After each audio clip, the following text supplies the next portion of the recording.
Welcome back, everybody, to the Pittsburgh Pirates franchise here on MLB The Show 20. As today, we are going to be pretty much finishing up Season 2. We wrapped up minor league play last episode, so now we are full force trying to make the playoffs with this team, and it's going to be a close battle. Currently 81-65. If the past history is taught us anything, this team's going to go 0-16 just to go 500. But assuming that doesn't happen, we should have an interesting postseason race. Currently a game behind the Milwaukee Brewers in the NL Central, and it's been a dogfight between us and Milwaukee since the season started, and it's going to be a dogfight until the final pitch. Meanwhile, looking at the wild card, we're currently the number 2 wild card, 2 games behind the Giants, if my math is correct, for the first spot, and then 2 games ahead of the Diamondbacks for the second spot. So we should make the playoffs. We should, but it's no guarantee. We got to continue to play great baseball. Got to make sure we finish better than the Diamondbacks. Hopefully try to finish better than the Brewers, so we don't have to worry about the wild card game. Can get right to the NLDS, where I think we would most likely play the Nationals.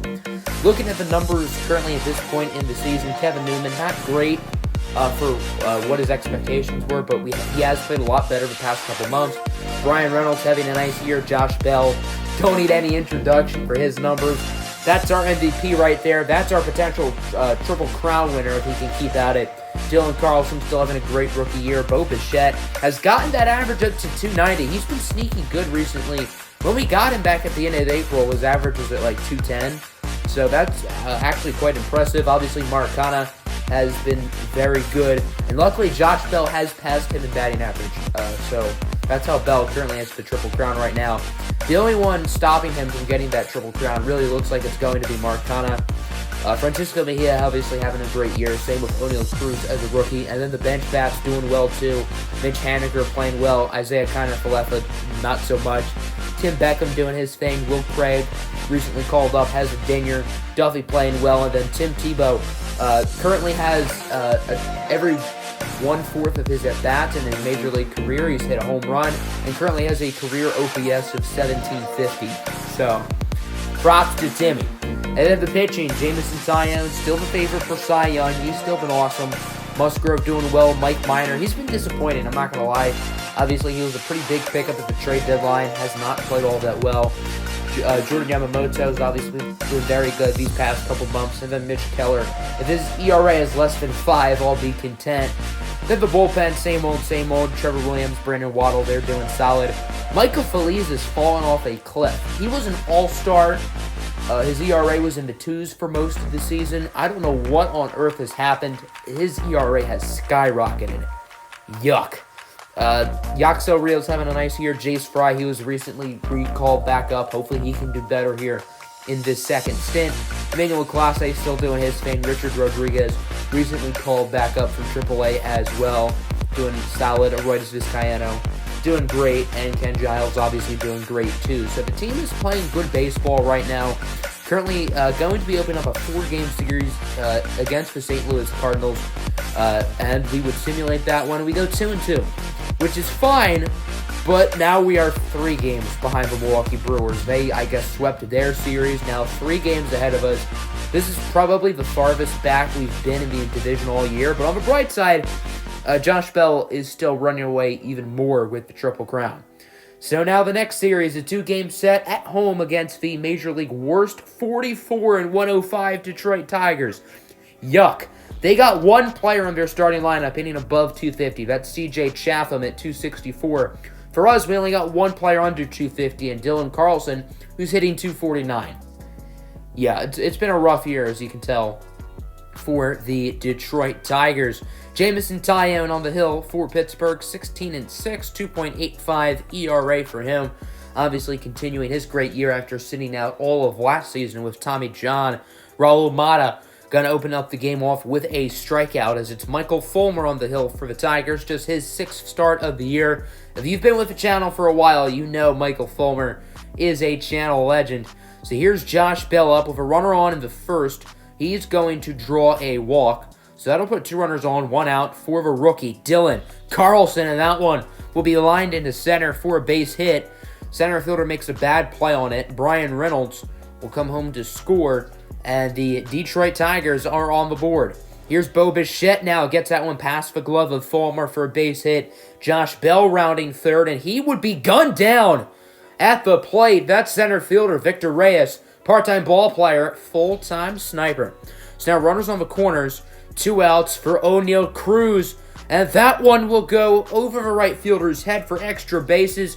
2 runs will score, and that'll be an RBI double for the rookie out of the Dominican Republic, O'Neal Cruz. But we're not done yet. Francisco Mejia places that one into center field. Cruz headed home. The throw to the plate is off, and the Pirates put up a 4-piece here in the first inning as they're going to try to keep it going now. Marcana with a liner for a double. Francisco Mejia would decide to stay at third, so runners on the corners, 2 outs for the pitcher, Jameson Taillon. Not the guy you want up here, but you can't really complain because it's 4-0. He places that one nicely into right. Would, however, be caught by Anthony Greer, but still, a 4 spot in that first inning is quite impressive. The Tigers, however, going to try to answer back here in the second. Nobody out. That'll be not an RBI double, but a double, advancing the runner to third. So runners in scoring position, no outs. Now 2 outs for Michael Fulmer, and he grounds out to Bell. Some might not think that he should have stayed in there, but that's what they did. They didn't go for the pinch hitter. They decided to keep him in, and he might regret that, as here in the second inning, Josh Bell takes that ball for a ride deep in the seats, his 52nd home run of the season, doing what he does best, and that's mashing bombs. But we're not quite done. Dylan Carlson shopping gap for extra bases, and the rookie, he would round second, headed to third, and Dylan Carlson with a 2-out triple, barely safe. And at this point, Ron Gardenhire has had enough. Michael Fulmer is out of the game, and Franklin Perez, another Channel legend, has entered the game. Once again, you'll probably remember him if you followed the Tiger series a couple seasons ago. Would Bo Bichette be able to drive the run home? He would not, ending the inning, still 5-0, on to the third. Here's Odubel Herrera up at the plate, and that's a 6-4-3 double play. The Pirates infield has more chemistry than a science project. As we go to the bottom of the third, Francisco Mejia gets plunked. He was going for the check swing, but then it looked like it hit his elbow. So now 2 runners on for Jameson Taillon. That one would be picked up by the shortstop. Looked like it could have been a base hit, but instead turns out to be a double play. That's C.J. Chatham, the rookie, with the play. On to the fourth. Jameson Taillon is cooking. He strikes out C.J. Crone. Let's go to the bottom of the fourth. Dylan Carlson up with 2 outs. And look at this play from Shed Lawn. Barehanded throw to end the inning. Nice defense. Speaking of Shed Lawn, he leads off the 5th. And Jameson Taillon is taking him to the woodshed, as that's a strikeout. Isaac Paradis, the pinch hitter, now up at the plate with 2 outs. That'll be a single for the second-year man, and only a single because he is a flat-out idiot running to second. MLB The Show needs to patch this base running aggressiveness. The CPU base runners are way too aggressive for no reason. Kyle Funkenhauser down the hill for the Tigers. O'Neal Cruz up at the plate. He's going to strike out. And the Tigers pitching starting to get onto a groove after that disastrous start. Here's Marcana with a single. Runner will stay at third. That is Bichette. So runners on the corners. 2 outs for Jameson Taillon. Taillon's had 2 hits that were almost base hits, but instead outs. This one will drop in center for a single. And the Pirates will take a 6-0 lead. Can Kevin Newman make that 7-0? No, he cannot. An incredible diving play in left by Odubel Herrera. What a catch by Herrera, getting dirty. He's going to have to scrape some grass off of his socks after that one. Holy cow. Top of the 6th now, Jake Rogers, the catcher, going to strike out. Let's go to the bottom of the 6th. Brian Reynolds leading the inning off, and that one would go into right. It deflects off of Anthony Greer's legs. That'll be a single for Reynolds. Next batter, the NL MVP favorite, Josh Bell, maybe the best hitter in baseball right now. He would strike out. Nice pitch from Funkenhauser. As we go to the 7th, Josh Bell with a really nice defensive play, potentially saving a base hit. And then the rookie, former number 1 overall draft pick, Royce Lewis, would strike out.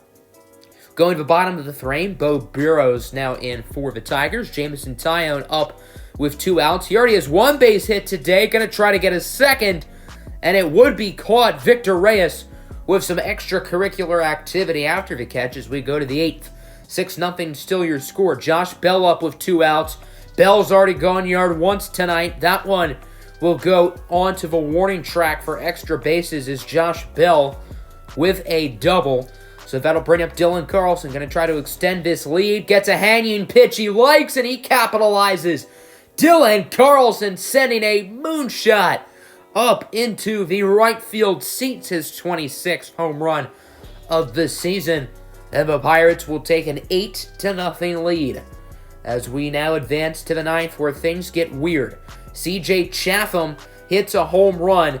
Jameson Taillon is at 118 pitches right now. And actually a few pitches later, he would throw out his arm and he was gassed. He couldn't pitch anymore. So Aroydas is Guyano up, but if you're the Pirates, you gotta be worried if there's some extra damage there. Jameson Taillon's already had 2 Tommy John surgeries in his career, and they probably should have been smarter with not keeping him in so long. The Pirates do get the win as Vizcaino strikes out that batter. I think that was Anthony Greer, but still a little bit concerning seeing your pitcher leave because of medical notice. Obviously, this was a good win. Michael Fulmer really struggled.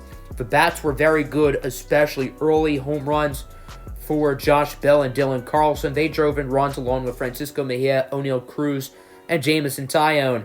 Taillon got the win, and we got some very good news. His injury he doesn't even have an injury. He just got tired, and the game made us take him out. I was worried there was an injury, but there was not, so that's good.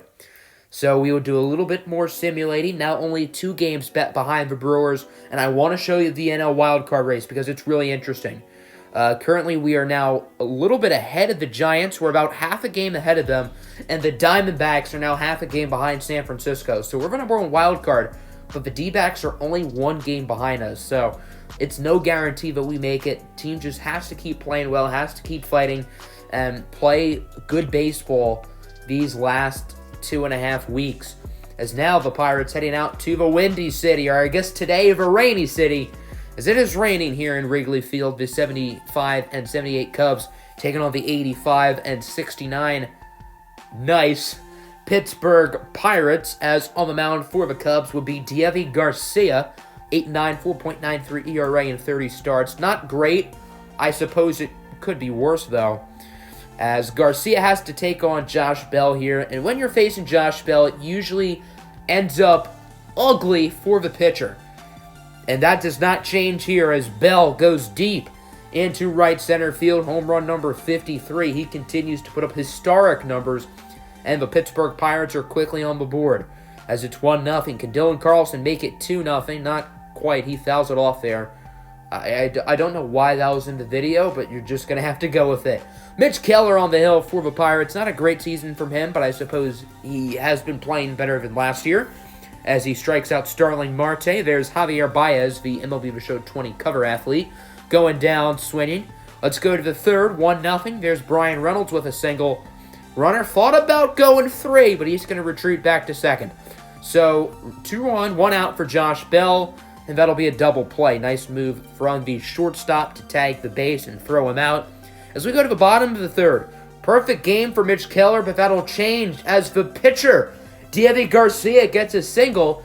Garcia has a pretty good bat in comparison to most pitchers, and then this inning would start to get interesting as the next batter, Starling Marte, rips a single. Here's Anthony Rizzo with a single, getting by the glove of Josh Bell. The throw to the plate is not quite on target. Deivi Garcia will score.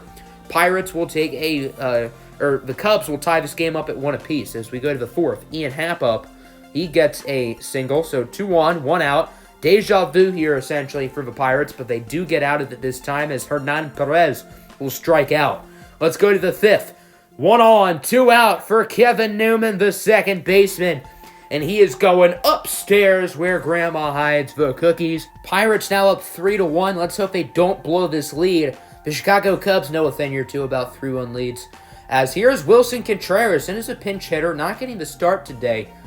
He rips a double, and then the umpires would have a discussion with Pirates manager Ira Pack because this game is getting rain delayed. a 30-minute delay. Ira Pack was dealt with an interesting decision. Do you keep Mitch Keller in, or do you take him out? And the Pirates have elected to keep him in after this rain delay. The conditions are a lot nicer, so that's good. But you know what's not good? Chris Bryant's bat. He goes deep, and this game is tied up at 3. I think the Pirates are kind of regretting keeping Mitch Keller in. Kyle Schwarber, though, does strike out, ending the 5th inning. As we go to the 6th, pitching change for Chicago. Justin Steele is in, 5.91 ERA. Not a great year for him, as he is a lefty, so that means Josh Bell's going on the other side of the plate, but it doesn't matter.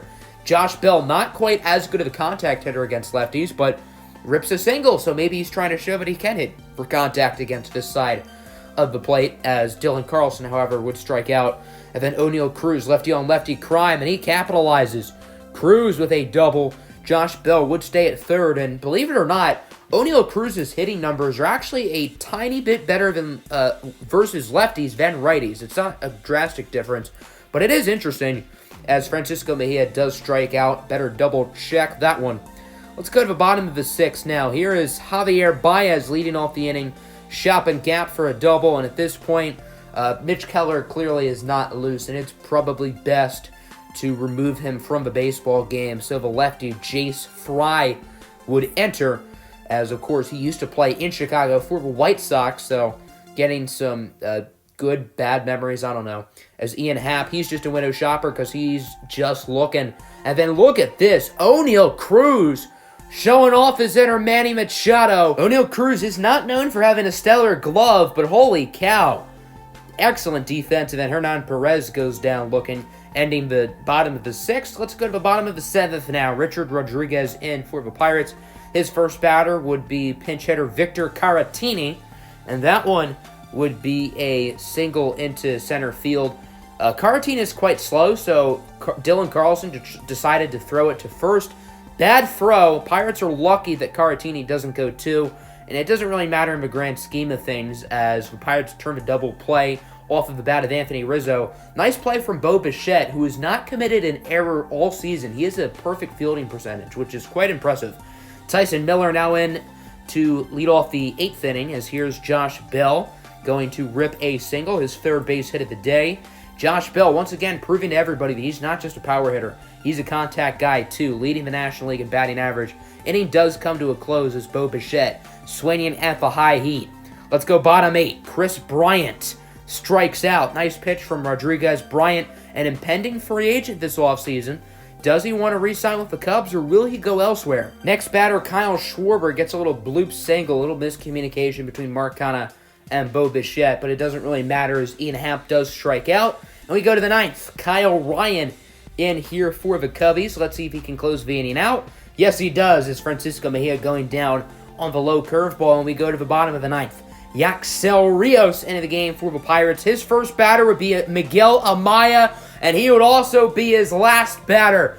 See you later, baseball. Miguel Amaya, where's my flyer? Hitting the home run, his 5th on the season. Not an everyday starter at the catcher position, but he did start, and I guess it paid off as he gets the walk-off home run. And the Chicago Cubs will get the win here by a final score of 4-3. So to answer the question earlier, yes, the Pittsburgh Pirates do blow a 3-1 lead. Looking at the numbers, home runs for Newman and Josh Bell, the bats weren't bad for the Pirates. They weren't great either. Same can be said about the pitching. Not bad, but not what I would call good. Every starter got exactly 1 hit for the Cubs, except for Hernan Perez. Everybody who got in at bat got a hit, except for Hernan Perez, but everybody only got 1 hit. I don't know, that's a little bit weird. Diego Garcia was decent. Bullpen finished the game off strong. So we'll do some more simming, actually simulating to the final series of the year, where we are 87-72, and to put things in perspective, we are 1 game back of the Brewers. They are 88-71. Gearing up for a series against the Cubs. We're gearing up for a series against the Cardinals. And if you look at the wild card, it is a 3-way tie between the Giants, the Pirates, and the Diamondbacks. So let me just tell you, next episode is going to be wild. Do the Pirates clinch a playoff berth or not? Do you think we will? Let me know in the comments below. I'll probably premiere that episode most likely on Wednesday, so make sure to stay on the lookout for that. Have a good one. Deuces.